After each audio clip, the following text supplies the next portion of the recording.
Zachary. Thanks so much for making time to join us. For sure. This is the Black Innovation Alliance content booth. That's what it says. Yeah. So we're really excited. This is the second time that we've been to Web Summit. Last time we had such a great experience. We were like, we're coming back in force next time. So it's been a great experience for us. But how about you? What brings you to Web Summit? Oh, I met the Patty Cosgrove who created this years before he set it up when he was a young kid saying, I'm going to create this cool, new, different conference. And I was, sure you are. Yeah. And here we are. Yeah. It's a huge event. It's almost hard to do. It's definitely hard to do everything and even hard to wrap your head around it. So you've done a lot of writing on inflation, and needless to say, that's on the top of everyone's brain. So it would appear. And everybody's trying to figure it out, but I know you've got the answer, right? Oh, yeah. So tell us, Zachary, how do we fix it?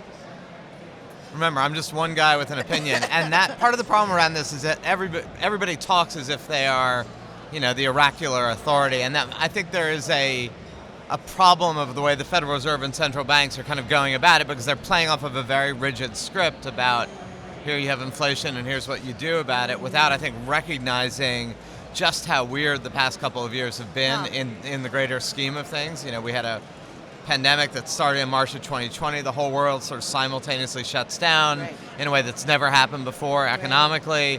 Then vaccines come in, governments spend trillions of dollars, and suddenly the whole world opens up again. And I think that we're too quick to look at inflation now as just another similar chapter of whatever happened in the 1970s and whatever happened in the 1930s. And I think this time it's different. People hate that as a refrain.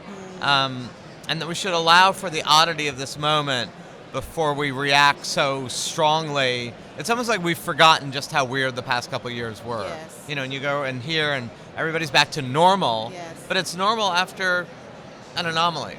So it's interesting because people have been talking about the bubble bursting for years, for probably at least the last 6 to 8 years, even before COVID. Right. But now it's almost like COVID has been an accelerant in all the stuff that's happened over the last several years.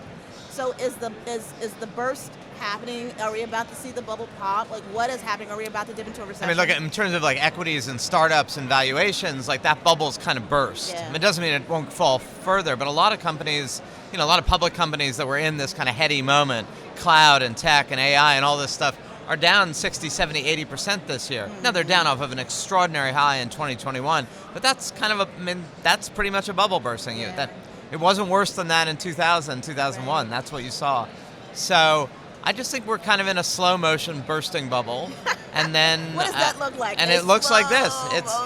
It's not as dramatic. People don't freak out quite as, we freak out when change is quick. We don't freak out as much when change is slow. It's the frog in boiling water syndrome, right?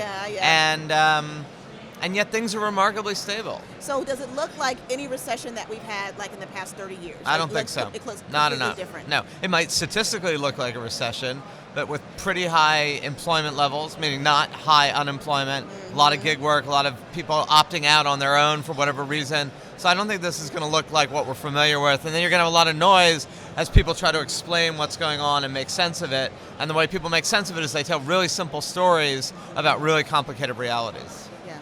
So over the last several years, we not only experienced COVID and quarantine, but we also experienced the racial uprising. Yep. There was a whole bunch of response from corporations offering up commitments and resources. We did not see the same level of responsiveness from the VC community, right? And what we know is that 1% approximately of VC funding goes to Black founders.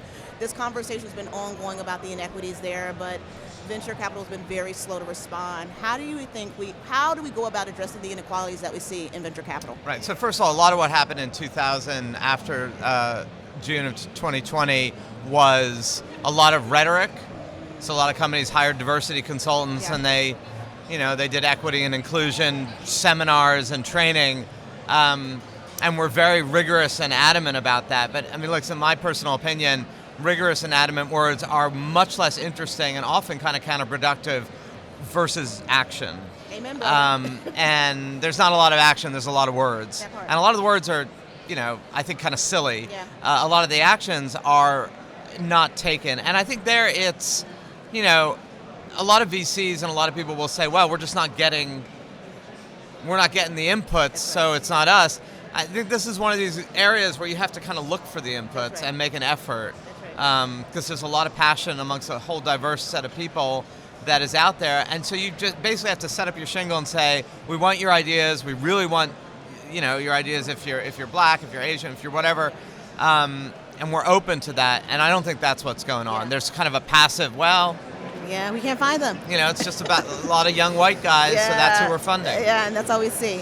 And the other part is find good partners who actually have tentacles in the communities that you're interested in connecting with, organizations like Black Innovation Alliance. Thank you so much for your time, Good luck. Zachary. Keep it up. Thank you. Appreciate it.